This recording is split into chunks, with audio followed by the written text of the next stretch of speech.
বন্ধুরা, আজকে হচ্ছে শ্রাবণ মাসে তৃতীয় সোমবার। দেখো আমরা সবাই মিলে মন্দিরে সব মোছামুছি হয়ে গেছে, ফুল সাজানো হয়ে গেছে, আর পুজো করতে চলে আসা হয়েছে। দেখো সিদ্ধি ফিদ্ধি সব বালতিতে গুলে নিয়ে আসা হয়েছে। প্রথমে আমার সেজোজা শিবরাত্রি পুজো করলো, শিবের মাথায় জল ঢেলে শিব ঠাকুরকে ফুল ফুল দিয়ে সাজিয়ে, বেলপাতা ইত্যাদি সব কিছু সাজিয়ে, ধূপ মোমবাতি দিয়ে সাজিয়ে নিল। তারপরে আমাদের বৌমা আসছে, বৌমাও জল ঢাললো শিবের মাথায়, বেলপাতা সব কিছু দিল। তবে খুবই ভালো লাগে।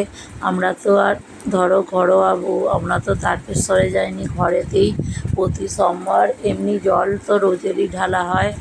আর সোমবারগুলো একটু ভালো করে মানে সব কিছু মেনে জল ঢালা, বাতি দেয়া, ধূপ জ্বালা সব কিছুই করি। দেখো বন্ধুরা, ছোটো যা, বৌমা, আমার সেজো যা ঢালা হয়ে গেল। আমি এবার সব লাস্টে বেশিরভাগ সব যা ছিল ঢেলে দিলুম। এখানে গঙ্গা জল, দুধ, তারপরে সিদ্ধি ফিদ্ধি সব সেজো যাই গুলেছিল, আর সব দিয়ে দেয়া হচ্ছে। দেখো বেলপাতাও দিয়ে দিচ্ছি।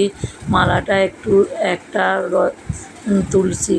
তুলসী মৎসবের মাথায় একটা মালা দিয়ে দিলুম। আর আগে তো ফুল দিয়ে পুজো করে নিয়েছে। তারপরে এই যে মোমবাতি, ধূপটা আগে জ্বেলে ফেলেছি, তারপরে মোমবাতিটা জ্বেলে ঠাকুরের কাছে দিয়ে দিচ্ছি বন্ধুরা। আর খুবই বেশ এই সোমবারটা খুবই ভালো লাগছে। দেখো বন্ধুরা, আমি তো কাঁচের চুড়িও সবুজ পরেছি, আবার সবুজ একটা কাপড়ও পরে ফেলেছি।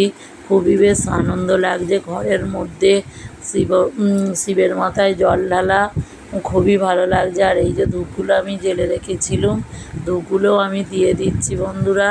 তাহলে অনেকক্ষণই উঠেছিলাম। আর অন্নপ্রাশনের ভিডিও এখনও আছে, তোমাদেরকে পরে ছাড়বো। আজকে সোমবার, শিবরাত্রি, বন্ধুরা, শিবরাত্রি শিবের মাথায় জল ঢালার জন্য ঢেলেছি, সেই ভিডিও দিচ্ছি। তাহলে বন্ধুরা, সমস্ত কাজ হয়ে গেছে।